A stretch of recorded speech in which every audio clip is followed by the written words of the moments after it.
नमस्कार दोस्तों, आप सभी का स्टडी 91 के इस ऑनलाइन प्लेटफॉर्म पर मैं अमित आप सभी का हार्दिक स्वागत करता हूं। दोस्तों, आज की क्लास में हम सभी जो पढ़ने वाले हैं वह प्राइमरी और जूनियर लेवल दोनों को ध्यान में रखते हुए हम सभी जो बात करेंगे, आप सभी को पता है आप सभी का पेपर कल होने वाला है दोस्त। तो इसको ध्यान में रखते हुए हम सभी बात करेंगे प्राइमरी और जूनियर के जो सीडीपी की पार्ट की बात करें, जिसमें से बहुत महत्वपूर्ण होते हैं। आप जानते हैं जीन पियाजे, वाइगोत्स्की, कोहलबर्ग या हार्वर्ड गार्डनर हो गए, वृद्धि विकास हो गए या फिर आपकी राष्ट्रीय शिक्षा नीति हो गई। यहाँ से प्रश्न हमेशा से दोस्त आए हुए हैं, तो इस बार आपके पेपर में आने वाले हैं। इसी वजह से मैंने लिख भी दिया है, एक बार अवश्य पढ़कर ही परीक्षा में जाए दोस्त। और आप पढ़ के जाएंगे तो आपके लिए बहुत बेनिफिशियल होगा दोस्त, बहुत महत्वपूर्ण होगा। इस बात को ध्यान में रखते हुए आप सभी को अच्छे से पढ़ना है, सीख के जाना है। एक बार थोड़ा सा रिकॉल कर लीजिए दोस्त, क्योंकि आप सभी जानते हैं कि मेरे द्वारा आपको पूरी तरीके से अच्छे से पढ़ा दिया गया है। जो भी चीज़ें हैं, जो भी इसके सिलेबस के अंतर्गत आते हैं, तो दोस्तों सारी चीज़ों को आपको कॉन्सेप्ट पता है, बस एक बार रिकॉल करना है। साथ ही चलेंगे हम प्रश्नों की श्रृंखला पर। अगर प्रश्नों की श्रृंखला की बात करें तो पहला प्रश्न आप सभी की स्क्रीन पर दिखाई दे रहा है। इस प्रश्न को साथ ही देखने का प्रयास कीजिएगा और बताने का प्रयास करेंगे कि क्या इसमें से राइट आंसर हो सकता है। साथ ही सारे के सारे प्रश्न बहुत इंपॉर्टेंट प्रश्न हैं और आपको अच्छे से समझना है, सीखना है साथी। तो हम बात करें पहले प्रश्न की, अगर हम चर्चा करें साथी, तो कर रहा है जीन पियाजे से प्रश्न है। जीन पियाजे का सिद्धांत आपको साथी पता है कि संज्ञान विकास का सिद्धांत था। इन्होंने 4 अवस्थाओं पर अपना सिद्धांत दिया था। अगर हम बात करें अवस्थाओं की चर्चा करें दोस्तों, तो पहला अवस्था जो बोला जाता है संवेदी पेशी अवस्था या इंद्रिय गामक अवस्था इसे बोलते हैं, जिसे बोलते हैं सेंसरी मोटर स्टेज। 0 से 2 वर्ष इन्होंने बताया। दूसरी की बात की इन्होंने, जिसे बोला इन्होंने पूर्व संक्रियात्मक अवस्था, प्री ऑपरेशनल स्टेज। अब बात करें इसका एज उन्होंने 2 से 7 वर्ष रखा। तीसरे की बात करें इन्होंने के द्वारा बताया गया मूर्त संक्रियात्मक अवस्था, जिसे बोलते हैं कंक्रीट ऑपरेशनल स्टेज, जिसका एज उन्होंने रखा 7 से 11 वर्ष। और चौथी की बात करें जिसे इनके द्वारा रखा गया औपचारिक संक्रियात्मक अवस्था, जिसका एज इनके द्वारा कहा गया 11 से 15 वर्ष है दोस्तों, जिसे बोलते हैं फॉर्मल ऑपरेशनल स्टेज। इन सभी अवस्थाओं से संबंधित आप सभी से प्रश्न पूछे जाते हैं, विशेषताओं से संबंधित चीजें पूछी जाती हैं। तो ध्यानपूर्वक चीजों को समझना है, सीखना है और फिर पेपर में निकल जाना है दोस्तों देने। तो चलेंगे बात, अगर पहले बात की प्रश्न की चर्चा करें साथी, तो इसमें से क्या आपका राइट आंसर हो सकता है। अगर जीन पियाजे के अनुसार कह रहा है साथी, कह रहा है मूर्त संक्रियात्मक अवस्था। मूर्त संक्रियात्मक अवस्था की चर्चा करा साथी, तो कह रहा कौन सी मूर्त संक्रियात्मक अवस्था में कौन सी विशेषता पाई जाती है। मतलब पाने योग्य, मतलब बालक में क्या कर पाने योग्य हो जाता है। इसका मतलब है क्या मूर्त संक्रियात्मक अवस्था में पाई जाती है विशेषता, ऐसा आपसे पूछ रहा है दोस्त। प्रतिवर्तन करा है, परिकल्पना आधारित निगमनात्मक तार्किक सोच है, अमूर्त चिंतन है या प्रतिज्ञापित चिंतन है। साथ ही हम बात कर लें, अगर हम बात कर लें मूर्त संक्रियात्मक अवस्था की, तो मूर्त संक्रियात्मक अवस्था की बात किया सर जी, तो मैंने बताया आपको तीसरी अवस्था को बोला जाता है, जिसका एज उनके द्वारा रखा गया 7 से 11 वर्ष। पूछा गया 7 से 11 वर्ष की आयु में बच्चा क्या कर लेता है दोस्तों, क्या प्रतिवर्तन कर लेता है, क्या रिवर्सिबिलिटी का गुण आ जाता है, एकदम आ जाता है। राइट ऑप्शन यही आपका राइट आंसर होगा दोस्तों। परिकल्पनात्मक निगमनात्मक जो आधारित निगमनात्मक तार्किक चिंतन है, यह चौथी अवस्था में होता है, जिसका नाम दोस्तों आपको पता है, जिसे हम बोलते हैं फॉर्मल ऑपरेशनल स्टेज। तो यह अवस्था आपका यह ऑप्शन ही राइट होगा दोस्त। अगर हम बात करें दोस्त अमूर्त चिंतन की बात करें, तो भी यह चौथी अवस्थाओं का विशेषता है, जिसे बोलते हैं औपचारिक संक्रियात्मक अवस्था। और प्रतिज्ञापित चिंतन की बात करें, यह भी चौथी अवस्था की विशेषता है साथी। तो ना होगा हमारा डी, ना होगा सी, ना होगा B. Right answer is the right option. इसी प्रकार से प्रश्न आपके पेपर में देखने को मिलने वाले हैं दोस्त। नेक्स्ट प्रश्न आगे बात करेंगे, जीन पियाजे के संज्ञानात्मक सिद्धांत के अनुसार बच्चे किस अवस्था में वस्तु को कहे गए क्रम में लगाने की योग्यता पा लेते हैं। दोस्तों आपसे कह रहा है कौन सी ऐसी अवस्था है संज्ञान विकास की, जिसमें बच्चे क्या कर लेते हैं, वस्तुओं को कहे गए क्रम में, मतलब एक तरीके से सिस्टमेटिक ढंग से बच्चे करने के लिए, मतलब चीजों को कर लेते हैं सिस्टमेटिक, एक क्रमबद्धता चीजें आ जाती है उसमें क्रम में लगाने की। दोस्तों मैंने आपको बताया था क्रम में लगाना, वर्गीकरण, मैंने आपको बताया कि दूसरे की जो नजरिए को, दृष्टिकोण को समझ पाने में योग्य। और बात करें प्रतिवर्तन, जैसे प्रतिवर्तन हो गया, विलोमिता है, ये सभी गुण तीसरी अवस्था में बच्चे के अंदर आने जाती है, मतलब आ जाती है दोस्तों। तो उसी प्रकार से कहा कि अवस्थाओं में किस अवस्था में वस्तु को कहे गए क्रम में लगा लेता है, मतलब एक सिस्टमेटिक व्यवस्थित क्रम से लगा पाता है दोस्त। कह रहा है क्या संवेदी पेशी, तो दोस्तों आप जानते हैं सेंसरी, जो आपका संवेदी पेशी अवस्था, सेंसरी मोटर की बात करें, इसमें बच्चा नहीं लगा पाता है दोस्तों, जिसका एज उनके द्वारा बताया गया 0 से 2 वर्ष। क्या बोला गया? 0 से 2 वर्ष बोला गया, नहीं लगा पाता है। पूर्व संक्रियात्मक अवस्था दोस्तों आप जानते हैं इसका एज 2 से 7 वर्ष होता है, इस अवस्था में भी बच्चा नहीं लगा पाता है। जो बच्चा लगा पाता है वो मूर्त संक्रियात्मक अवस्था लगा पाता है, जिसकी एज उनके द्वारा बोली गई 7 से 11 वर्ष, 7 से 11 वर्ष। और अमूर्त संक्रियात्मक अवस्था इसके बाद की बातें हैं, तो इसमें तो लगा ही लेगा दोस्त, क्योंकि जब आगे विकास हो जाता है तो आगे उसके आगे विकास हो ही जाएगा। तो दोस्त आपका जो राइट आंसर होगा, जो योग्यता पा लेता है वह ऑप्शन संख्या सी ऑप्शन राइट होगा। प्रश्न संख्या 3 नंबर पर चर्चा हम करेंगे साथी। जीन पियाजे के अनुसार एक सतत प्रक्रिया जो मानसिक संरचनाओं को परिष्कृत और परिवर्तित करती है वह क्या कहलाती है दोस्तों? कारण नकल उतारने जैसा व्यवहार, या वस्तु स्थायित्व, या समावेशन, या संतुलीकरण। दोस्त कह रहा है कि आपको पता है, मैंने आपको अनुकूलन 2 प्रकार से बताया था। अनुकूलन की बात करें तो मैंने बताया था समावेशन समायोजन 2 प्रकार के अनुकूलन होते हैं, जिसमें साथ ही मैंने बताया समावेशन में क्या होता है, समावेशन में जो होती है नई पुरानी जानकारी को महत्व दी जाती है, समायोजन में नई जानकारी को महत्व दी जाती है और अंतर किया जाता है साथी। तो इस प्रकार से अगर हम बात कर ले तो इसमें से क्या हो सकता है? नकल उतारने जैसा व्यवहार कुछ ऐसा नहीं हो रहा है, क्योंकि कारण संरचनाओं को परिष्कृत और परिवर्तित करती है, तो नकल उतारने जैसा व्यवहार होगा नहीं। वस्तु स्थायित्व होगा नहीं, क्योंकि वस्तु का स्थायित्व की बात करें या आपसे कहा जाता है वस्तु स्थायित्व का मतलब होता है कि बच्चे के सामने वह, जब बच्चा चित्र को कोई चित्र देखता है तो उसके सामने वह चित्र बना रह जाता है कुछ देर के लिए, फिर कुछ देर के बाद उसके सामने से हटता है। और वस्तु स्थायित्व की बात करने साथी तो जो विशेषता पाई जाती है वह पाई जाती है, आप जानते हैं 0 से 2 वर्ष संवेदी पेशी अवस्था में पाई जाती है। इसलिए दोस्त आपका नहीं बनेगा। समावेशन में अगर बात करें, कोई यहाँ पर संशोधन कर रहा है, कोई पुरानी जानकारी को क्या, पुरानी जानकारी में नई जानकारी मिलाई जाती है समावेशन में, लेकिन संतुलीकरण आपका राइट आंसर होगा। आपका ऑप्शन संख्या डी आपका करेक्ट आंसर बनेगा, जिसे बोलते हैं बैलेंसिंग, आपका डी ऑप्शन इसमें से करेक्ट आंसर बन जाएगा। नेक्स्ट प्रश्न आगे चलेंगे, प्रश्न संख्या 4 पर चलते हैं साथी। किस स्तर पर बच्चों में अपने आसपास की दुनिया के बारे में एक जीववादी दृष्टिकोण होता है और वे मानते हैं कि पेड़ पौधे और चलते हुए बादलों और लुढ़कते हुए पत्थरों की मंशाएं और इरादे हो सकते हैं? संवेदी चालक अवस्था, या फिर आपसे कह रहा पूर्व संक्रियात्मक अवस्था, या मूर्त संक्रियात्मक अवस्था, या अमूर्त संक्रियात्मक अवस्था। साथी आपसे जो पूछ रहा है वह साथी पूछ रहा है, यहां पर ध्यान दीजिएगा, जीववादी दृष्टिकोण के बारे में मैंने आपको बताया था। जीववादी दृष्टिकोण बच्चों में दूसरी अवस्था की विशेषता है, निर्जीव को सजीव समझना। तो यह विशेषता मैंने बताया था साथी कि पूर्व संक्रियात्मक अवस्था में आता है, जिसे पूर्व संक्रियात्मक जिसे प्री ऑपरेशनल स्टेज बोलते हैं। 2 से 7 वर्ष की अवस्था में यह विशेषता पाई जाती है।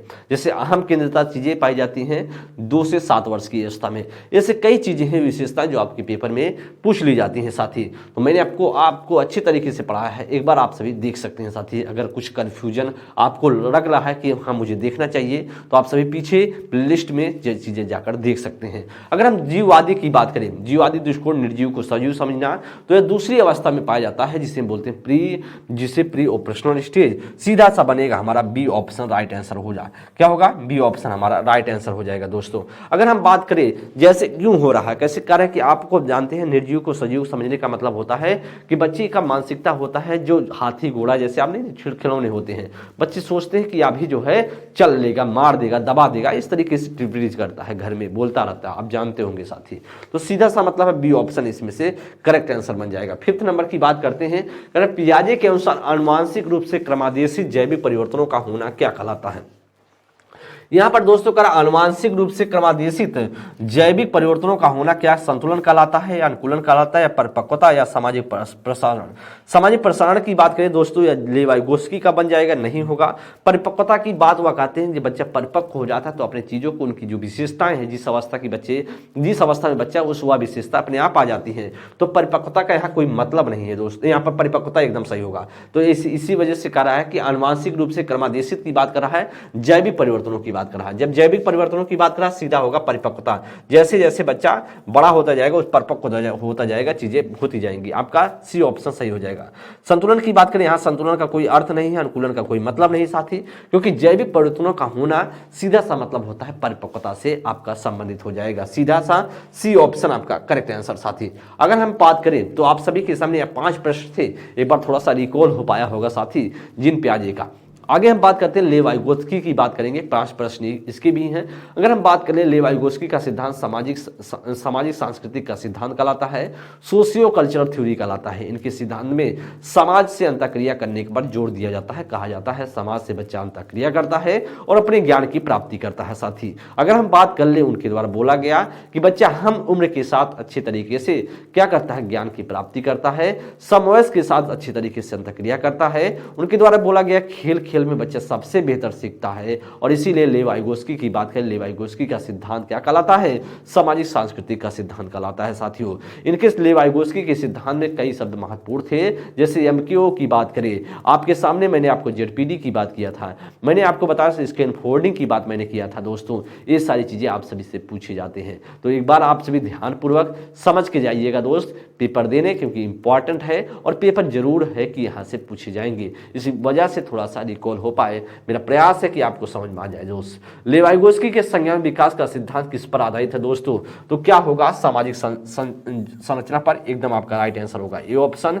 व्यवहारवाद से थे नहीं, मनोविश्लेषण से बात करें तो आप जानते हैं सिगमंड फ्रायड थे या होंगे नहीं, सार्वभौमिकता का कोई अर्थ नहीं बनता, तो सीधा सा बनेगा आपका सोशल स्ट्रक्चर आपका बन जाएगा ए ऑप्शन, इसमें से करेक्ट आंसर। 7 नंबर की अगर हम चर्चा करें साथी, करें कि लेव वाइगोत्स्की ने बच्चे के स्वयं से संवाद करने की क्रिया करने के लिए किस शब्द का प्रयोग किया है, कारण निजी संवाद या उच्च स्वर में वार्ता या पार या स्व केंद्रीवाद। तो दोस्तों आपको क्या लगता है इसमें से राइट आंसर बन सकता है। अगर हम बात करते हैं लेव वाइगोत्स्की से ने अपने स्वयं से बात, देखिए लेव वाइगोत्स्की ने कहा दोस्तों, अगर हम चर्चा कर ले, देखिए जीन पियाजे और लेव वाइगोत्स्की दोनों से पेपर में पूछे जाते हैं। लेव वाइगोत्स्की ने कहा कि भाई साहब जब बच्चा स्वयं से बात करता है उसे उन्होंने एक शब्द दिया निजी संवाद, या उसे बोला व्यक्तिगत वार्ता, या निजी वार्ता या निजी संवाद या निजी वार्ता, या बोल सकते हैं आप सब बोल सकते हैं व्यक्तिगत वार्ता या प्राइवेट स्पीच कह सकते हैं। और बच्चा जैसे हम सब भी क्या है, कभी कभी क्या है, गाना उना गाते रहते हैं, गुनगुनाते रहते हैं, काम को करते रहते हैं। उनका मतलब था जो बच्चा काम करता है, गुनगुनाता रहता है, वो अपने काम को एक दिशा देता है, इसलिए गुनगुनाता है, इसीलिए बोलता है साथियों। तो उसी प्रकार से अगर जीन पियाजे की भाषा में पूछे, जीन पियाजे ने इसे क्या बोला है, तो आप कहेंगे अहम केंद्रता बोला है। अगर आप किसी लेव वाइगोत्स्की ने क्या बोला है, तो साथी आप कह देंगे भाई साहब व्यक्तिगत वार्ता या निजी वार्ता या निजी संवाद उन्होंने बोला है। तो अच्छे से समझिएगा दोस्त, आपके सामने ऑप्शन दिखाई दे रहा है, लेव वाइगोत्स्की से पूछ रहा है स्वयं से संवाद करने के लिए किस शब्द का प्रयोग किया साथी, तो सीधा सा बनेगा आपका निजी संवाद, ये ऑप्शन आपका करेक्ट आंसर। अच्छा, उच्च स्वर में वार्ता आपका सीधा सा मतलब है नहीं होगा। पाड़ की बात करें, पाड़ का मतलब होता है स्कैन फोल्डिंग, इसमें क्या होती है, सहायता दी जाती है शुरुआत में, ऐसा कुछ नहीं। स्व केंद्रीवाद की बात करें या जीन पियाजे से अगर पूछा जाता है तो स्व केंद्रीवाद हो जाता, अहम केंद्रता जिसे बोला जाता है दोस्त, और या तब होता डी ऑप्शन, लेकिन हमसे पूछ रहा है लेव वाइगोत्स्की से, तो लेव वाइगोत्स्की ने सीधा सा बोला है निजी संवाद, ये ऑप्शन आपका राइट आंसर बन जाएगा। अगर दोस्तों हम बात करेंगे प्रश्न संख्या 8 पर, सामाजिक निर्माणवादी सिद्धांतवादी बच्चे को किस तरह से देखते हैं। सामाजिक निर्माणवादी की बात करें तो सामाजिक निर्माणवादी और सिद्धांतवादी की बात करें तो इसकी बात करें तो लेव वाइगोत्स्की इसे बोले जाते हैं, क्या बोले जाते हैं, लेव वाइगोत्स्की इसके जनक बोले जाते हैं। अगर लेव वाइगोत्स्की की चर्चा करें साथी, तो लेव वाइगोत्स्की किस जनक बोले जाते हैं, तो करा कि एक किस रूप में कर एक कोरी पट्टी की तरह। तो दोस्तों आप जानते हैं कोरी की पट्टी की तरह आदर्शवाद दिखता नहीं होगा। ज्ञान के निष्क्रिय प्राप्तकर्ता के रूप में कोई नहीं देखता है दोस्त, आपका बी ऑप्शन नहीं बन पाएगा। सी ऑप्शन की बात करें आपका सही है, ज्ञान के निर्माण में शामिल सक्रिय प्रणाली, आपका ऑप्शन संख्या सी साथी बनेगा। डी में करा लघु वयस्क, ऐसा कुछ नहीं दोस्त, आपका सीधा सा बनेगा, सीधा सा आपका सी ऑप्शन आपका करेक्ट आंसर हो जाएगा। देखिए बहुत कठिन प्रश्न नहीं आएंगे साथी, बस आपको ध्यानपूर्वक समझ के जाना है, सीख के जाना है, फिर गलतियां नहीं होंगी और अच्छा स्कोर आपका होगा। स्वाभाविक सी बात है, जब आप अच्छे से पढ़े हैं तो स्कोर आएगा भी, ऐसा कुछ आपको टेंशन लेने की कोई जरूरत नहीं है साथी।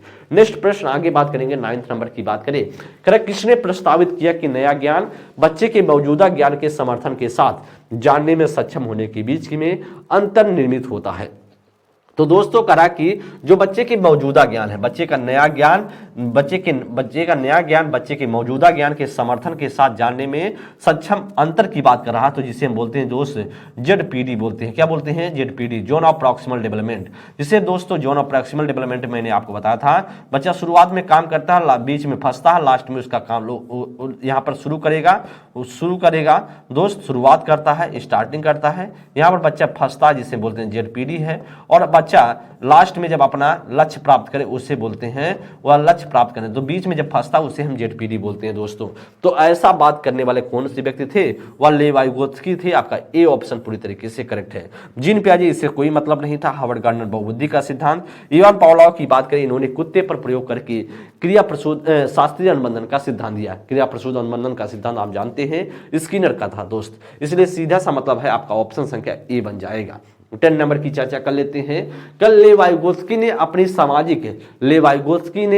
सामाजिक संरचनावाद सिद्धांत में निम्न में से किसे विद्यार्थियों में अधिगम को सुसाध्य करने हुए तो उपयुक्त बताया है। अच्छा, लेव वाइगोत्स्की की बात करें तो लेव वाइगोत्स्की का सिद्धांत दोस्त आप जानते हैं, इनका सिद्धांत कहलाता है सामाजिक सांस्कृतिक का सिद्धांत, और इन्होंने समाज से एक दूसरे से अंतर करके बल दिया है। मतलब एक दूसरे से जब तक हम इंटरेक्शन नहीं होगा, जब तक अंतर क्रिया नहीं होगा, तब तक हम ज्ञान की प्राप्ति नहीं हो सकता है। मतलब कहीं ना कहीं दो व्यक्तियों का होना आवश्यक है इसमें।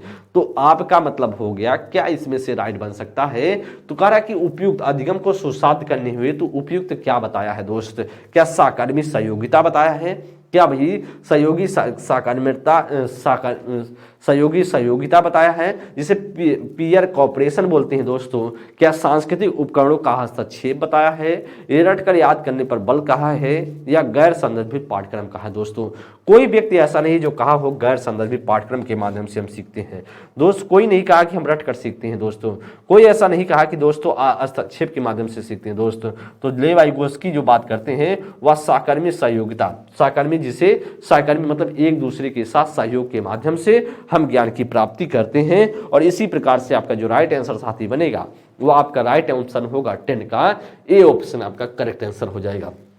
साथ ही आपने देखा कि लेव वाइगोत्स्की के प्रश्न कैसे पूछे जाते हैं और इसी प्रकार के पेपर में आपके आएंगे। अब हम बात करेंगे दोस्तों, आपके सामने अब होंगे लॉरेंस कोल्बर का सिद्धांत मैंने आपको बताया था। इनका सिद्धांत नैतिक विकास का सिद्धांत कहलाता है। नैतिक विकास के सिद्धांत की बात करें, इन्होंने नैतिक विकास के सिद्धांत में 3 स्तर पर अपना सिद्धांत दिया।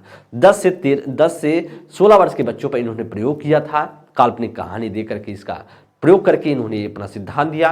और इनमें उन्होंने बताया 3 स्टेज में 3 स्तर पर इन्होंने सिद्धांत दिया था दोस्त। 3 स्तर पर जिसे बोलते हैं, पहला पूर्व परंपरागत स्तर, दूसरा परंपरागत स्तर, तीसरे को बोलते हैं उत्तर परंपरागत स्तर। या हम बोल सकते हैं पूर्व नैतिक स्तर, दूसरा बोल सकते हैं नैतिक स्तर, तीसरा बोल सकते हैं उत्तर नैतिक स्तर। अलग अलग नाम है, मैंने आपको अच्छे से एक्सप्लेन करके चीजें बता दी है दोस्तों। अगर बात करें इस 3 अवस्थाओं के अंतर्गत, 3 स्तर के अंतर्गत इन्होंने 2-2 उप स्तर की चर्चा की। मतलब हर स्टेज में, हर स्तर में इन्होंने 2-2 उप स्तर की चर्चा की है। मतलब टोटल मिलाकर 6 उप स्तर की इन्होंने चर्चा की जाती। अच्छा, इनकी जो सिद्धांत था, इनका जो सिद्धांत था नैतिक विकास का सिद्धांत, उसकी आलोचना भी होती है। अगर आलोचना की बात करें तो कौन व्यक्ति ऐसा आलोचना करता है दोस्त? इनकी आलोचना करने वाला व्यक्ति था कैलोल गिल्गन। कैलोल गिल्गन ने कहा कि इनका जो सिद्धांत है एक काल्पनिक कहानी पर आधारित सिद्धांत है। इनका कुछ दूर दूर तक वास्तविकता से कोई मतलब नहीं, इनके कहानी का, इनके सिद्धांत का। उन्होंने कहा, कैलोल गिल्गन ने कहा, जो इन्होंने सिद्धांत दिया है यह सिद्धांत सिर्फ पुरुषवादी सिद्धांत है, महिलाओं पर यह सिद्धांत लागू नहीं होता है। मतलब बात करें महिलाओं पर सिद्धांत का मतलब यह है साथी, अगर हम बात करें महिलाओं का मतलब है कि इनका बोलना, कैलोल गिल्गन का कहना था जो महिलाएं नैतिक निर्णय लेती है वह ममता के आधार पर लेती हैं। किसके आधार पर? ममता के आधार पर, एक लगाव के आधार पर, एक स्नेह के आधार पर लेती है। और वहीं पर पुरुष जो निर्णय लेते हैं वह न्याय के आधार पर लेते हैं, जस्टिस के आधार पर लेते हैं। और महिलाएं जो निर्णय लेती हैं वह केयर के आधार पर लेती हैं। ऐसे प्रश्न अभी आपके सामने देखने को मिलेंगे। तो साथ ही हम सभी समझने वाले हैं, क्योंकि हर अवस्था में इनके द्वारा 2-2 उप स्तर की बात की गई थी। मैं एक बार थोड़ा सा आपको रिकॉल करा देता हूं दोस्तों। पहले जिसे बोलते हैं, पहले स्तर में 2 प्रकार से बच्चा निर्णय लेता है, जिसमें से बोला दंड और आज्ञा के आधार पर, और इसमें दूसरा का बात कहा कि भाई साहब यांत्रिक सापेक्षता, इसे अहम केंद्रता भी बोलते हैं दूसरा जो परंपरागत स्तर था, इसमें भी दो तरीके से बच्चा निर्णय लेता है। एक गुड बॉय गुड गर्ल, एक अच्छा लड़का एक अच्छी लड़की के हिसाब से निर्णय लेता है, और एक कानून व्यवस्था के आधार पर लेता है। तीसरे की बात करें जिसमें से जिसे हम बोलते हैं उत्तर परंपरागत स्तर, जिसका एज उन्होंने रखा 13 से 16 वर्ष, और इसमें से दो तरीके से बच्चा निर्णय लेता है, सामाजिक अनुबंध के आधार पर, दूसरा जो सार्वभौमिकता के आधार पर, सार्वभौमिकता अनुबंध के आधार पर निर्णय लेता है। इसका मतलब है टोटल 6 उप स्तर हैं। अब आपके सामने प्रश्न आने वाले हैं और ध्यानपूर्वक साथी देखने का प्रयास कीजिएगा। एक क्या थे, एक जर्मन अमेरिकन मनोवैज्ञानिक थे, जर्मनी के जन्म हुआ था, अमेरिका में इन्होंने निवास किया था, वहीं पर जाकर के इन्होंने प्रयोग किया और अपने सिद्धांत को दिया था, नैतिक विकास का सिद्धांत। और महत्वपूर्ण भी होता है दोस्तों, इनके विरोध भी होते हैं, लेकिन आपके सीटेट के पेपर के लिए बहुत महत्वपूर्ण है और एक प्रश्न आपके पेपर में देखने को मिलेगा। चाहे आप जूनियर का पेपर देने जा रहे हो तो भी आपके लिए महत्वपूर्ण बनेगा, अगर आप चाहे जूनियर आप प्राइमरी का पेपर देने जा रहे हो तो भी महत्वपूर्ण बनेगा। तो हम प्रश्नों की श्रृंखला पर चलेंगे। पहला प्रश्न आपके सामने है, ध्यानपूर्वक साथी देखने का प्रयास कीजिएगा। लॉरेंस कोलबर्ग के अनुसार नैतिक विकास से कौन सी स्तर पर बच्चा अच्छा लड़का और अच्छी लड़की अभिन्यास प्रदर्शित करता है साथी? अगर हम साथी बात करें तो किस स्तर पर प्रदर्शित करता है गुड बॉय गुड गर्ल? तो मैंने आपको बताया दूसरी अवस्था को बोला था मैंने, परंपरागत स्तर। परंपरागत स्तर को मैंने बताया था गुड बॉय गुड गर्ल। इसमें परंपरागत अवस्था में दो तरीके से बच्चा निर्णय लेता है, एक तो लेता है गुड बॉय गुड गर्ल, एक कानून व्यवस्था। और इसका एज उन्होंने रखा था 10 से 13 वर्ष रखा था, 13 वर्ष रखा था। तो क्या इसमें से राइट आंसर बन सकता है दोस्तों? क्या पूर्व पारंपरिक स्तर? एकदम कभी नहीं होगा दोस्त, पारंपरिक स्तर एकदम हमारा राइट आंसर हो गया दोस्त। परतंत्र नैतिक स्तर कभी नहीं दोस्तों, ये जीन पियाजे का सिद्धांत था, उसमें था सहयोगी रूपी नैतिकता सिद्धांत, या भी नहीं साथी। तो करेक्ट ऑप्शन क्या होगा? वो आपका होगा बी ऑप्शन, पूरी तरीके से करेक्ट आंसर हो जाएगा। समझ में आया साथी? और इसी प्रकार के प्रश्न देखने को मिलेंगे। अच्छा, लॉरेंस कोलबर्ग के विषय में कौन सा विकल्प सही है? दोस्तों मेरे आपके द्वारा जो भी चीजें पेपर में पूछी जाती हैं मैंने एक बार आपके सामने रख दी है। अब आपको कह रहे सही विकल्प कौन सा है। वे पियाजे के सिद्धांत को उद्धृत नहीं करते दोस्तों, पियाजे के सिद्धांत को उद्धृत करने का यहाँ कोई तात्पर्य नहीं है दोस्तों, सही पूछ रहा है दोस्त। कारण वे नैतिक विकास के 6 स्तरों और 2 चरणों में समेट दिया दोस्तों। आप जानते हैं 6 स्तर में समेटा है, लेकिन 2 चरणों में नहीं समेटता है। कितने चरण में? 3 चरण में समेटा है। कितने चरण में दोस्त? 3 चरण में समेटा है। इस प्रकार से दोस्त यह भी गलत हो गया। उन्होंने बच्चों को हिंज की दुविधा की काल्पनिक कहानी स्थित देकर शोध किया था, एकदम आपका ऑप्शन संख्या सी बन जाएगा साथी। उनका मानना है कि संज्ञान विकास क्रम में लड़के और लड़कियां में नैतिक विकास भिन्न भिन्न होते हैं दोस्तों। अगर उनके द्वारा माना गया होता है कि जो नैतिक विकास होता है बच्चों में, लड़कों में अलग लड़कियों में अलग, तो फिर विरोध ही नहीं होता साथी, क्योंकि इन्होंने दोनों का आधार, चाहे लड़का हो चाहे लड़की हो, दोनों को एक साथ समेट दिया था। इन्होंने कहा चाहे लड़का हो चाहे लड़की हो एक ही तरीके से निर्णय लेते हैं साथी, वही उसी बात का विरोध हो गया था। अच्छा, यह पॉइंट अगर सही होता तो फिर तो विरोध ही नहीं होता साथी। इसलिए साथी आपका जो राइट होगा 12 का, वह सी ऑप्शन पूरी तरीके से राइट आंसर होगा। नेक्स्ट प्रश्न आगे चलेंगे, प्रश्न संख्या 13 को ध्यानपूर्वक साथी देखने का प्रयास कीजिएगा। लॉरेंस कोलबर्ग के अनुसार 7-8 वर्षीय बच्चों में नैतिक निर्णय का आधार क्या होता है? सामाजिक व्यवस्था बनाए रखना, या सामाजिक अनुबंध बनाए रखना, या दंड और आज्ञा पालन, या सार्वभौमिक नैतिक सिद्धांत। साथी आप सभी अपने आंसर देने का प्रयास करेंगे। अच्छा प्रश्न है, एक बार ध्यानपूर्वक क्वेश्चन को देखते चलें। लास्ट टाइम रिवीजन हो रहा है, जिससे आप गलतियां ना करें साथी।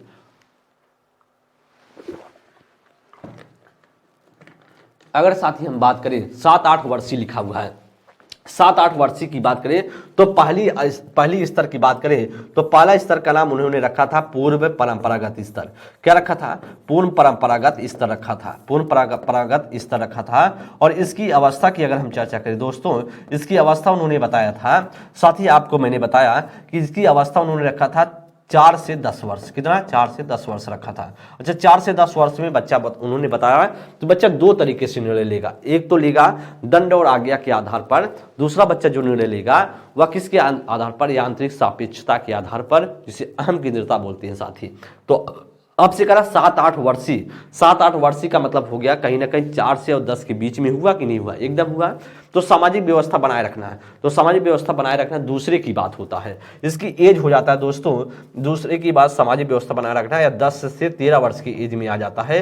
तो बच्चे का एज ही उतना नहीं है, तो बच्चा निर्णय कैसे लेगा? सामाजिक अनुबंध की बात करें या 16 से 13 से 16 वर्ष में चला जाता है, या भी नहीं होगा दोस्तों। तो सीधा सा बनेगा हमारा ऑप्शन संख्या सी हो जाएगा। दंड और आज्ञा के आधार पर सार्वभौमिक नैतिकता की बात करें, या भी नहीं हो सकता, क्योंकि बच्चा उतना बड़ा अभी है ही नहीं कि 13 से 16 वर्ष वाला निर्णय ले पाए। तो सीधा सा बनेगा 13 से जो आपका ऑप्शन संख्या सी बनेगा वह 4 से 10 वर्ष, जिसे पूर्व परंपरागत स्तर बोलते हैं साथी। तो दो तरीके से बच्चा निर्णय लेता है 7 से 10 वर्ष में, एक तो दंड और आज्ञा के आधार पर या आंतरिक सापेक्षता के आधार पर। यह आंतरिक सापेक्षता आपके सामने है नहीं, आम की दत्ता है नहीं, तो फिर दंड और आज्ञा आपका करना ही पड़ेगा। सी ऑप्शन आपका राइट।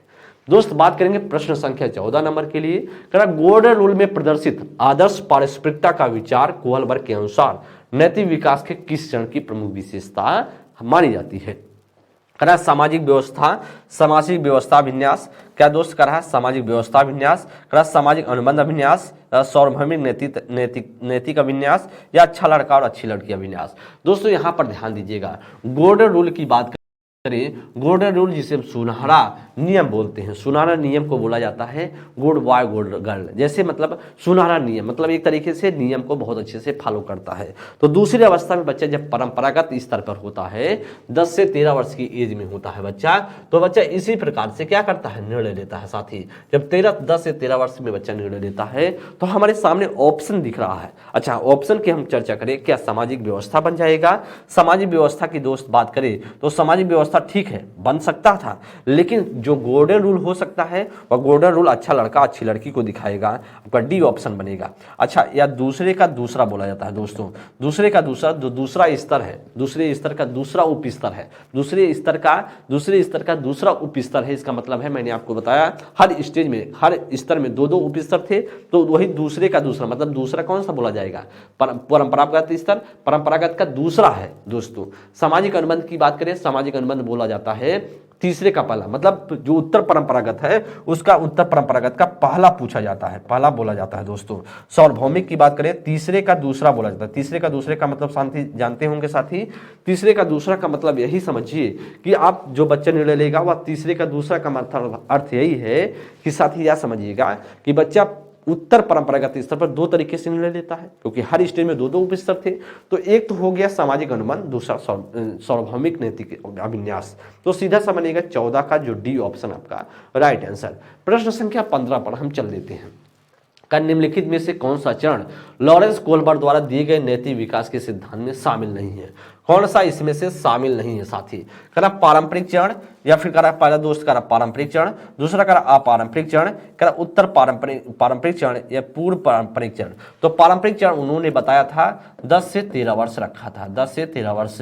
दोस्तों अपारंपरिक अवस्था कोई उनके द्वारा नहीं दिया गया था, जो नहीं है वो ऑप्शन संख्या बी है। उत्तर पारंपरिक अवस्था इन्होंने रखा था 13 से 16 वर्ष को रखा था, और पूर्व पारंपरिक अवस्था की बात करें तो उन्होंने रखा था 4 से 10 वर्ष रखा था। तो सीधा सा जो बनेगा ऑप्शन संख्या आपका बी ऑप्शन आपका करेक्ट आंसर हो जाएगा, जिसे अनकन्वेंशनल स्टेज बोलते हैं। इसके उनके द्वारा ये चीजें नहीं दी गई थी। तो सीधा सा दोस्त बनेगा ऑप्शन संख्या बी आपका करेक्ट आंसर। साथ ही हम बात करेंगे अब आपके सामने, अब हम बात करेंगे हार्वर्ड गार्डनर पर। हार्वर्ड गार्डनर पर हम चर्चा करेंगे। हार्वर्ड गार्डनर का सिद्धांत बहुबुद्धि का सिद्धांत कहलाता है, और इनके बहुबुद्धि के सिद्धांत में इन्होंने 8 प्रकार की बुद्धियों की चर्चा की थी। 8 प्रकार की बुद्धियों की चर्चा अगर हम बात करें दोस्त, तो उन्होंने बताया 8 प्रकार की बुद्धियां होती हैं, अपने आप में सारी की सारी बुद्धि अपने आप में विशिष्ट होती है।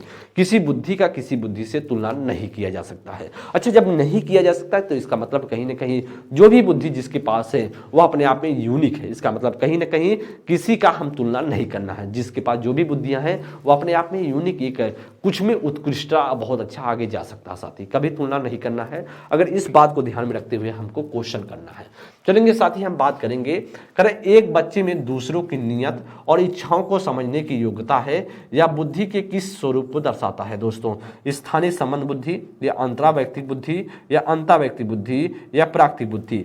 तो दोस्तों बताया था मैंने, जो दूसरों की नियत को समझ जाए, जो दूसरों की नियत को समझ जाए साथी, जो दूसरे की इच्छाओं को समझ जाए, मैंने बताया था इंटरपर्सनल बोला जाता है, अंतरा बोला जाता है। आपका राइट आंसर होगा यहाँ पर इंटरपर्सनल बोला जाता है, दूसरों की इच्छा, जो इसे बोलते हैं इंटरपर्सनल। आपका बी ऑप्शन आपका करेक्ट आंसर हो जाएगा। क्या होगा? बी ऑप्शन आपका दोस्तों राइट आंसर होगा। बी ऑप्शन पूरी तरीके से करेक्ट है। जो दूसरे की भावनाओं को समझ जाता है उसे बोलते हैं इंटरपर्सनल, जो खुद की भावनाओं को समझता है उसे बोलते हैं इंट्रापर्सनल। तो यह भी दोस्त ध्यान देना और पूछा जाता है। स्थानिक संबंधी बुद्धि की बात करें, जिसकी स्थान संबंधी नॉलेज होता है, जैसे मानचित्र हो गए, चित्रकार हो गए या लेखपाल जैसे लोगों में या आपके स्थानिक संबंध बुद्धि पाई जाती है। अगर दोस्तों अंतरा की बात करें, अंतरा में जो दूसरे की भावना को समझे, जैसे बीमा एजेंट हो गए, कहते नहीं है कि आप बीमा करा लीजिए, अभी पल भर में आपकी मृत्यु हो जाए, तब तो आप घबराहट जाते हैं और बीमा करा ले जाते हैं, तो अपने जाल में फंसा जाता है। अंता वैयक्तिक बुद्धि, जो अपने खुद की भावनाओं को समझने वाला व्यक्ति हो, खुद की, जैसे आध्यात्मिक गुरु हो गए, जैसे आध्यात्मिक गुरु ये सभी क्या है, खुद की भावनाओं को समझ जाते हैं।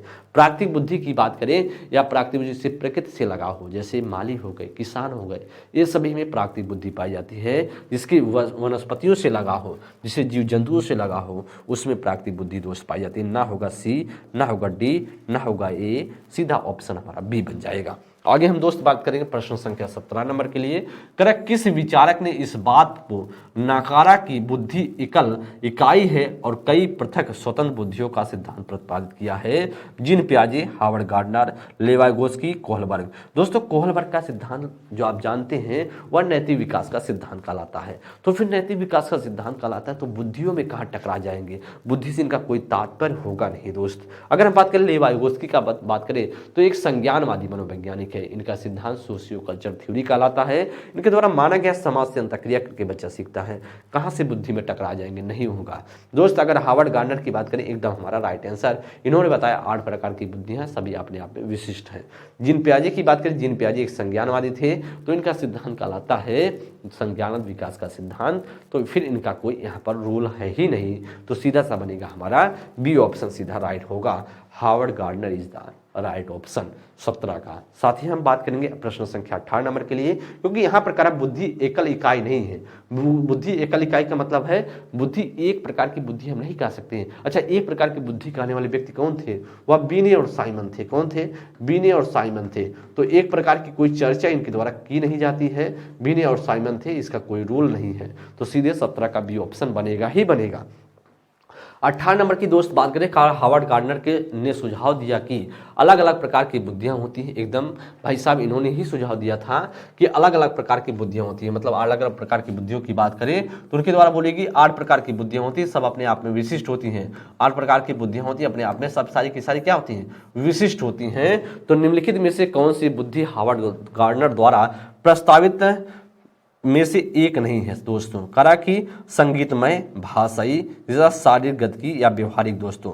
तो व्यवहारिक इनके द्वारा नहीं बताई गई थी, व्यवहारिक बुद्धि स्टर्नबर्ग के द्वारा बताई गई थी। इसलिए साथ ही आपका बुद्धि का त्रितंत्र का सिद्धांत स्टर्नबर्ग ने दिया था, उसमें बताई गई थी। शारीरिक गति की बात करें, जिसमें शारीरिक पर मतलब शारीरिक गति की जो बात करें, शारीरिक गति संवेदी की बात करें, जैसे आपके अभिनेता हो गए, अभिनेत्री हो गए, चालक हो गए, ये सभी में शारीरिक संवेदी बुद्धि पाई जाती है। अगर अच्छा भाषाई बुद्धि, जिसमें भाषा में पकड़ हो गए, जैसे कवि हो गए, राजनेता हो गए, इसमें भाषाई बुद्धि पाई जाती है दोस्त। संगीतमय बुद्धि उसमें पाई जाती है जिसमें संगीत, गीत गाने की शौकीन हो, गीत बहुत अच्छे से लय हो दोस्त, जिसमें से आप जानते हैं लता मंगेशकर हो गए या कोई भी प्रकार का आदमी हो गया। जैसे आप बात करें जैसे सोनू निगम हो गए, ये सभी के यो हनी सिंह हो गए, ये सभी में जहाँ जिसको गीत, जैसे पवन सिंह हो गए, आप समझ सकते हैं ना दोस्त में, जिससे लगा हो गीत संगीत से, मतलब गीत बहुत अच्छे से गाता हो, गीत संगीत से उसे लगा हो, उसमें संगीतमय बुद्धि पाई जाती है। तो दोस्त आपका सीधा सा बनेगा, आपका डी ऑप्शन इसमें से करेक्ट आंसर बन जाएगा। अच्छा, 19 नंबर पर हम बात कर लेते हैं, हावर्ड गार्डनर के सिद्धांत में किस प्रकार की बुद्धि वाले व्यक्ति वनस्पतियों और जीवों की विभिन्न प्रजातियों की सुंदरता और पहचान कर सकते हैं दोस्तों? मैंने अभी आपको चर्चा दोस्त बताई, क्या स्थानिक वाला या प्रकृतिवादी वाला या संगीतमय या अंतर्वैयक्तिक वाला? दोस्तों अंतर्वैयक्तिक वाला दूसरे की भावनाओं को समझ सकता है, दूसरे की भावनाओं इच्छाओं को समझने में बहुत माहिर होता है दोस्तों। अच्छा, दूसरे की भावनाओं को समझने वाला माहिर होता है तो फिर यह कहाँ से बन पाएगा? दूसरों की इच्छाओं को समझने वाला नहीं, इसमें कोई बात नहीं है। इसमें वनस्पतियों की बात कर रहा है, जीवों से लगाव वाली बात कर रहा है, इसको वनस्पति और जीव से लगाव हो उसकी मैं चर्चा कर रहा हूँ, उसकी बात कर रहा साथी। तो क्या स्थानिक वाला होगा? क्या स्थान संबंधी यहाँ पर कोई बात हो रही है? क्या कभी नहीं बात हो रही। स्थान संबंधी यहाँ का मानचित्रकार चित्रकार की कोई योगदान नहीं, मतलब जहाँ पर एक स्थान की जानकारी जिसे हो वहाँ पर कोई बात नहीं दोस्तों। वनस्पतियों की बात हो रही है तो वनस्पतियों का सीधा सा मतलब बनेगा सीधे सा आपका बी ऑप्शन बनेगा, प्रकृतिवादी बुद्धि। कौन सा दोस्त? आपका प्रकृतिवादी बुद्धि बनेगा, सीधा सा आपका बी ऑप्शन बनेगा। मैंने आपको बताया प्रकृतिवादी प्रकृतिवादी, जिसमें किसान हो गए, माली हो गए, साथी आपके कौन हो गए, किसान माली हो गए, ये सभी में प्रकृतिवादी बुद्धि पाई जाती है। तो सादी सीधा सा बनेगा 19 का हमारा बी ऑप्शन। संगीतमय मैंने आपको बताया है, जिसको संगीत से लगा हो तो फिर कहाँ से इसमें होगा, संगीत का कोई बात ही नहीं है तो फिर नहीं हो सकता।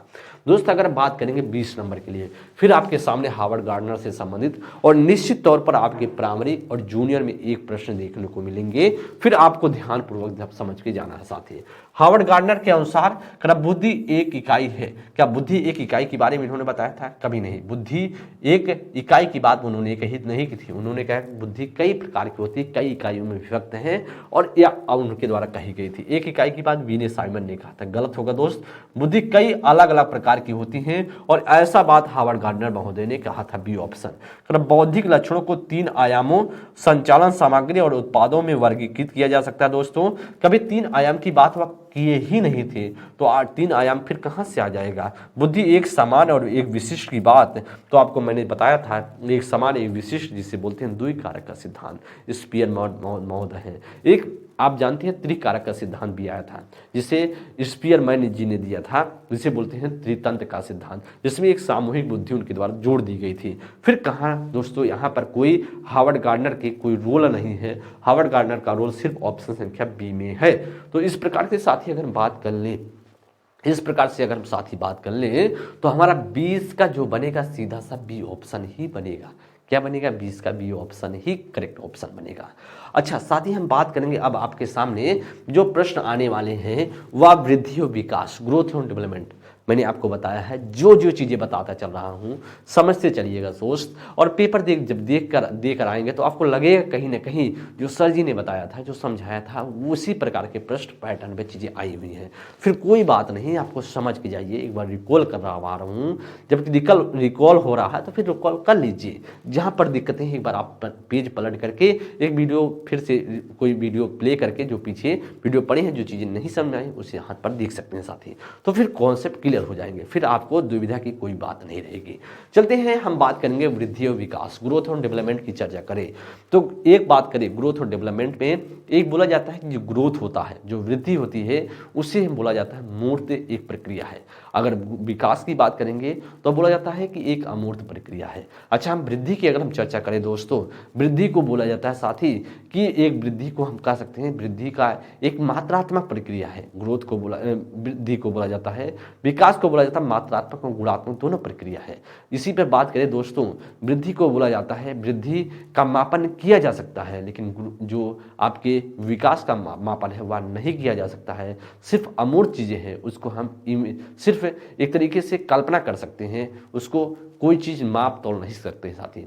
अच्छा विकास के सिद्धांत भी पूछे जाते हैं, विकास के सिद्धांत से प्रश्न हमेशा से पूछे गए हैं, तो फिर 2 प्रश्न दोस्तों आते हैं। ऐसा नहीं है कि एक प्रश्न आता है, 2 प्रश्न आते हैं। एक आपके जो दोनों सिद्धांत से, ग्रोथ और डेवलपमेंट से 2 प्रश्न आएंगे, चाहे प्राइमरी में देने जा रहे हो, फिर आप जूनियर देने जा रहे हो दोस्तों। तो आपको बहुत अच्छे से, अगर आप वीडियो आपको अगर ग्रोथ और डेवलपमेंट थोड़ा सा कंफ्यूज है तो फिर आप देख के जाइए साथी, क्योंकि गलती नहीं करना है। अच्छा गलती आप किए तो फिर 2 नंबर चले जाएंगे, तो गलती 2 नंबर से अगर थोड़ा सा 5 मिनट आप अच्छे से समझ लेते हैं, फिर गलतियां नहीं हो सकती साथी। तो जब गलतियां नहीं होंगी, 2 नंबर मिल जाए, तो फिर उससे अच्छा क्या दिक्कत है, उससे अच्छा क्या फायदा आपको होने वाला है साथी। तो चलते हैं वृद्धि और विकास पर। देखिए वृद्धि और विकास की बात करें तो यहाँ पर दिया गया विकास के शीर्षगामी का सिद्धांत। दोस्तों शीर्षगामी का सिद्धांत कहता है कि विकास के एक दिशा का सिद्धांत होता है, उसमें से 2 प्रकार से दिशा के सिद्धांत पे होता है, एक शीर्षगामी होता है, एक अधोगामी होता है। शीर्षगामी कहता है सिर से पैर की तरफ विकास होता है, अधोगामी कहता है मध्य से बाहर की ओर होता है, या धड़ से बाहर की ओर होता है, या केंद्र से बाहर की ओर होता है। तो दोस्त क्या कर रहा है यहाँ पर, शीर्षगामी कर रहा है, विकास सिर से पांव तक होता है। क्या बच्चा शीर्षगामी जो सिर से पांव की तरफ, एकदम ऑप्शन संख्या आपका ए राइट आंसर। क्या केंद्र से छोरों की तरफ, या तो साथी आप जानते हैं मैंने आपको बताया अधोगामी वाला कहता है। क्या है? अधोगामी वाला कहता है। क्या कहता है दोस्तों? अधोगामी वाला सिद्धांत कहता है। तो फिर अधोगामी आपसे नहीं पूछा जा रहा है, तो दोस्तों या तो नहीं बनेगा। विकास पैर से सिर की तरफ उल्टा लिखा गया है, छोरों से केंद्र से तरफ उल्टा लिखा गया दोस्त, तो सीधा सा बनेगा आपका ए ऑप्शन 21 का राइट आंसर। अगर हम 22 नंबर की चर्चा करें दोस्त, यहाँ पर ध्यानपूर्वक देखिएगा, विकास का कौन सा सिद्धांत बताता है कि गामक कौशलों का विकास शरीर के मध्य से आरंभ होकर के शरीर के सिरों तक बढ़ता है, मध्य से बाहर की तरफ। अच्छा, मध्य से बाहर की तरफ मैंने आपको बताया था दिशा के सिद्धांत में दो, एक शीर्षगामी एक अधोगामी। तो शीर्षगामी मैंने कहा सिर से पैर, और अधोगामी मैंने बताया कि मध्य से बाहर। तो कहीं ना कहीं अधोगामी वाली चीजें हो रही ना, एकदम हो रही है साथी। तो कह रहे हैं मध्य से आरंभ होकर के बाहर की ओर, तो इसका मतलब कहीं ना कहीं घुमावदार, यहाँ पर कोई मतलब नहीं है, विशिष्टता का कोई मतलब नहीं है, सीधा सा आपका बनेगा अधोगामी। इसमें से आपका राइट आंसर बन जाएगा। क्या बनेगा? ऑप्शन संख्या सी आपका राइट आंसर। शीर्षगामी का कोई रूल नहीं है। 22 का सीधा सा सी ऑप्शन। 23 नंबर के लिए दोस्त बात करें, निम्नलिखित में से कौन सा कथन सही है? कौन सा कथन आपको सही लगता है दोस्त, बताने का प्रयास कीजिएगा। कौन सा इसमें से करेक्ट ऑप्शन लग सकता है? विकास क्रमबद्ध नहीं होता है, विकास अव्यवस्थित होता है। विकास एक सतत प्रक्रिया है। विकासात्मक प्रतिमान सांस्कृतिक प्रवेश से प्रभावित नहीं होता है।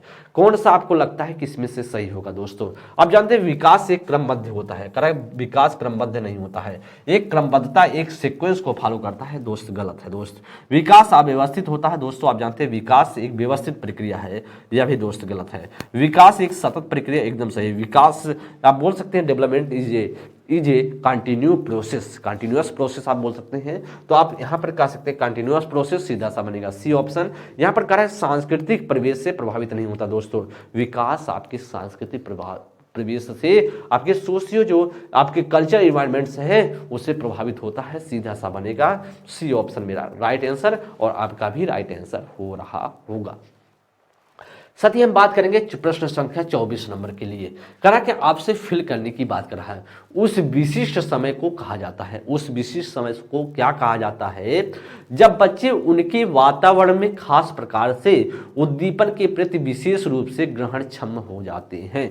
तो उसे हम क्या बोलते हैं दोस्तों? क्या संवेदनशील अवधि बोला जाता है, या मुखर अवधि बोला जाता है, या नम्रता काल बोला जाता है, या मानसिक आक्रमणता की अवस्था बोली जाती है? तो दोस्तों वह अवस्था जब बच्चे खास रूप से उद्दीपन के प्रति क्या हो जाते हैं, स्टिमुलस के प्रति एक विशेष ग्रहणक्षम हो जाते हैं दोस्त, वह बोला जाता है सेंसिटिव पीरियड बोला जाता है, जिसे बोल सकते हैं संवेदनशील अवधि। सीधा सा आपका ए ऑप्शन क्या होगा? ए ऑप्शन 120 का राइट आंसर हो जाएगा। साथ ही आगे हम चलते हैं प्रश्न संख्या 25 नंबर के लिए। कर इनमें से कौन सा विकास का सिद्धांत नहीं है दोस्त? अगर बात करें इनमें से विकास का सिद्धांत कौन सा नहीं होगा, ऐसा आपसे पूछ रहा है। चलते हैं देखते हैं। तो दोस्त विकास एक धारी और एक आयामी होता है। दूसरे में कह रहा है विकास ऊपर से नीचे और केंद्र से बाहर की ओर होता है। विकास अनुमानसिकता और संप्रोषण से प्रभावित होता है। विकास सामाजिक सांस्कृतिक प्रवेश में होता है दोस्तों। तो कह रहा है कौन सा नहीं होता? इसका मतलब है कहीं ना कहीं इसमें से 3 पॉइंट एकदम सही है। 3 जो सेंटेंस लिखे पूरे सही लिखे गए हैं। एक सेंटेंस ऐसा होगा जो गलत होगा, वही सेंटेंस गलत सेंटेंस को हमें क्या करना है? पहचान करनी है, और पहचान करके आंसर कर देना है। चलते हैं हम देखते हैं, पहचान करते हैं। विकास एक धारी है, आप जानते हैं क्या? विकास एक धारी नहीं बहुधारी बोल सकते हैं। बहुधारी आप बोल सकते हैं, बहुधारी, और बोल सकते हैं एक आयामी नहीं दोस्तों, बहुआयामी होता है, मल्टी डायमेंशनल होता है, बहुआयामी बोल सकते हैं दोस्तों। और यही चीजें गलत थी, तो गलत ही हमारा राइट आंसर होगा ए। अच्छा, विकास ऊपर से नीचे की ओर, तो मैंने आपको बताया था विकास सिर से पैर की तरफ होता है। दिशा के सिद्धांत में मैंने आपको बताया विकास मध्य से बाहर भी होता है, वैसा भी लिखा गया केंद्र से बाहर की ओर। इसका मतलब सही पॉइंट है। सी में लिखा है विकास अनुवांशिकता और संप्रोषण से प्रभावित होता है, एकदम सही है। अनुवांशिकता और जो वातावरण से जो प्रभावित होता ही है, सामाजिक सांस्कृतिक प्रभाव से भी प्रभावित होता है। इसका मतलब कहीं ना कहीं हमारा जो राइट आंसर था, क्योंकि हमसे पूछ रहा था गलत, अब जब हमसे पूछ रहा था गलत तो गलत हमें ढूंढना था, तो 25 का ये ऑप्शन बन जाएगा साथी। तो इस प्रकार से दोस्त बात करें ग्रोथ और डेवलपमेंट से आपने समझा, सीख गए होंगे दोस्त। अब हम बात करते हैं नेशनल एजुकेशन पॉलिसी 2020, जो राष्ट्रीय शिक्षा नीति 2020 बोली जाती है दोस्तों। अगर राष्ट्रीय शिक्षा नीति 2020 की बात करें तो एक प्रश्न निश्चित तौर पर आपके प्राइमरी और एक प्रश्न जूनियर लेवल पर देखने को मिलेगा, तो अच्छे से रिकॉल करके समझ के जाना है साथी। और हम बात कर लेते हैं अब आपके सामने प्रश्न संख्या 26 नंबर। हम कई चैप्टर पर बात की है, कई चीज़ों पार्ट पर बात की दोस्तों, क्योंकि आपके लिए बेहद इंपॉर्टेंट बन जाता है। अगर हम बात कर ले दोस्तों, जीन पियाजे से 2 प्रश्न हो गए, आपसे लेवाइगोस्की से 2 प्रश्न हो गए, आपसे बात करें कोहलबर्ग से 1 प्रश्न हो गए, 5 प्रश्न आपके सामने हो गए। फिर इसके बाद मैंने आपको दोस्त बताया जो हार्वर्ड गार्डनर से एक प्रश्न 6 नंबर का। फिर इसके बाद दोस्त बात करें वृद्धि और विकास की बात करें तो 2 क्वेश्चन 8 नंबर का, और बात करें यह एक 9 नंबर का। अगर हम बात करें इस वीडियो के थ्रू अगर बात की जाए, अगर आप इसको कॉन्सेप्ट क्लियर है, अगर इन बातों को आपको इन चैप्टर के बारे में आप जानते हैं सही तरीके से, तो 9 नंबर आपके प्रश्न पूछे जाएंगे। कितने नंबर?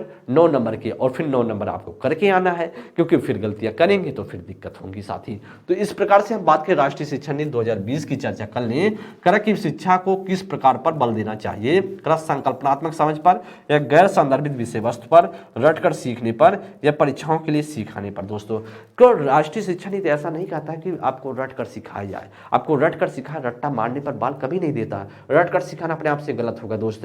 परीक्षाओं के द्वारा सिखाना वह कभी नहीं कहता कि परीक्षाओं के लिए सिखाया जाए। आपको कॉन्सेप्चुअल नॉलेज दिया जाए, आपको कॉन्सेप्चुअल नॉलेज दिया जाएगा तो अपने आप सीख जाएंगे। फिर आपको परीक्षाओं में नहीं, आप परीक्षाओं से ऊपर काम करना शुरू कर देंगे। परीक्षा वैसे तो आप पास कर देंगे दोस्तों। गैर संदर्भित विषय वस्तु नहीं, संदर्भित विषय वस्तु होना चाहिए। सीधा सा 26 का ए ऑप्शन बनेगा। क्या बनेगा? ए ऑप्शन आपका राइट आंसर बनेगा। 26 का ए ऑप्शन आपका करेक्ट आंसर बनेगा। अब साथ ही हम बात करें प्रश्न संख्या 27 नंबर के लिए। राष्ट्रीय शिक्षा नीति 2020 किस पर जोर देती है? कर पाठचर्या का लचीलापन या पाठचर्या का मानकीकरण या पाठ पुस्तकों का गैर संदर्भीकरण या पाठ पुस्तकों को रटकर याद करना। दोस्तों मैंने आपको बताया पाठ पुस्तकों को रटकर याद करना कभी एनईपी बात नहीं करता, तो सीधा सा मतलब होता गलत हो जाएगा। पाठ पुस्तकों का गैर संदर्भीकरण दोस्तों, या संदर्भीकरण होता तो एक बात हम मान लेते कि हो सकता था, संदर्भीकरण होता तो मान सकते थे, लेकिन गैर नहीं होगा दोस्तों।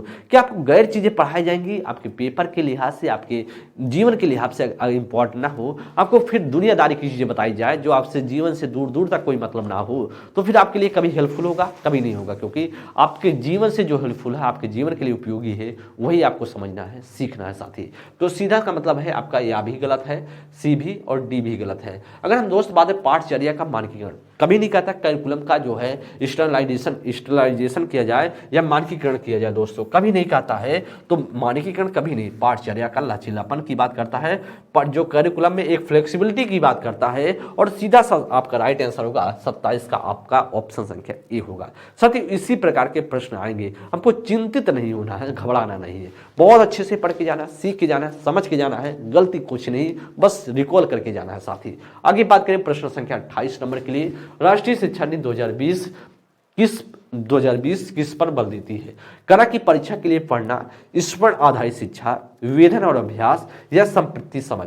तो दोस्तों अगर हम बात करें राष्ट्रीय शिक्षा नीति 2020 किस पर बल देती है, तो वह कॉन्सेप्चुअल अंडरस्टैंडिंग पर बल देती है। किस पर? संप्रति समझ पर बल देती है। किस पर? संप्रति समझ पर, कॉन्सेप्चुअल अंडरस्टैंडिंग पर। विवेधन और अभ्यास कभी नहीं जोड़ देती दोस्तों। स्मरण करने पर अपने आप से हट जाएगा, परीक्षा के लिए पढ़ना तो अपने आप से। जब आपको कॉन्सेप्चुअल नॉलेज हो जाएगा, फिर तो आप परीक्षाओं के लिए सीख ही जाओगे साथी, एकदम से सीख जाओगे आप, कोई बात नहीं होगी, कभी घबराने की बात नहीं होगी। तो फिर आपका सीधा सा बनेगा डी ऑप्शन। ऐसे प्रश्न आप तुरंत आंसर कर सकते हैं, कुछ ज्यादा टाइम नहीं लगने वाला है। आपको कीवर्ड पता होना चाहिए, जब कीवर्ड पता तो सीधा सा आंसर दोस्त। आप बात करेंगे 29 नंबर के लिए। राष्ट्रीय शिक्षा नीति 2020 क्या प्रस्तावित करती है? राष्ट्रीय शिक्षा नीति क्या प्रस्तावित करती है? विद्यालय की पाठचर्या की विषय वस्तु में कटौती, विद्यालय की पाठचर्या में लचीलेपन में वृद्धि, या रटन अधिगम को महत्व देना, या विवेचनात्मक चिंतन को महत्व देना। तो दोस्तों आपको क्या लगता है कि ए ऑप्शन में करा पहला, दूसरा और चौथा, बी ऑप्शन में करा दूसरा तीसरा, सी में करा पहला दूसरा चौथा, डी में करा दूसरा तीसरा और चौथा। क्या दोस्तों आपको क्या लगता है कि क्या राष्ट्रीय शिक्षा नीति 2020 प्रस्तावित कर सकती है? चलते हैं हम बात कर लेते हैं क्वेश्चन पर।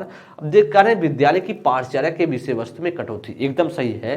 इस पर आप विद्यालय की पाठचर्या में कटौती की बात एनईपी 2020 करता है, तो सीधा सा मतलब ए ऑप्शन होगा। लचीले में वृद्धि, एकदम इस पर भी जोर देता है कि लचीला होना चाहिए, लेकिन रटन अधिगम को महत्व नहीं देता, सी ऑप्शन नहीं बनेगा दोस्त। विवेचनात्मक चिंतन, क्रिटिकल थिंकिंग को बढ़ावा देता है, उसको इंपॉर्टेंस देता है, तो इसका मतलब कहीं ना कहीं आपका चौथा भी बन जाएगा, पहला दूसरा और चौथा। अच्छा, पहला दूसरा चौथा जिसमें होगा वही हमारा आंसर होगा, इसका मतलब ऑप्शन संख्या सी हमारा करेक्ट आंसर हो जाएगा साथी। क्या होगा? ऑप्शन संख्या आपका सी ऑप्शन पूरी तरीके से राइट होगा। आज का अंतिम प्रश्न राष्ट्रीय शिक्षा नीति से करा कि राष्ट्रीय शिक्षा नीति 2020 के अनुसार अधिगम होना चाहिए।